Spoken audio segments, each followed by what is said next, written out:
நல்லோர் மேலும் தீயோர் மேலும் சூரியனை உதிக்க பண்ணுகிறாராம். சூரியன் பாஸ்டர் ஒரு ஆள் தான்ப்பா நல்லவர், அதனால காலையில் அவர் வீட்டை மட்டும் விசிட் பண்ணிட்டு போயிடுவோன்னு வரல. மழை பாஸ்டர்மா ஒரு ஆள் தான் நீதியானவங்கப்பா, அதனால அவங்க வீட்டுக்கு மட்டும் பெய்வோன்னு வரல. சூரியனும் மழையும் நீங்க நல்லவங்களா இருந்தாலும் கெட்டவங்களா இருந்தாலும் உங்களுக்கு கிடைக்கும். ஏன்னா அவர் நல்லவர்.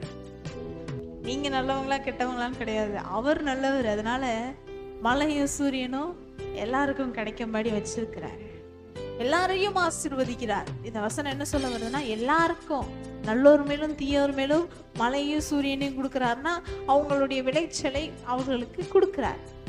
அப்ப எல்லா ஜனங்களையுமே ஆசீர்வதிக்கிறாரு, எல்லா ஜனங்களுக்கும் ஆகாரத்தை கொடுக்கிறார், எல்லாரையும் பணம் பொருள் கொடுத்து உயர்த்துகிறார்.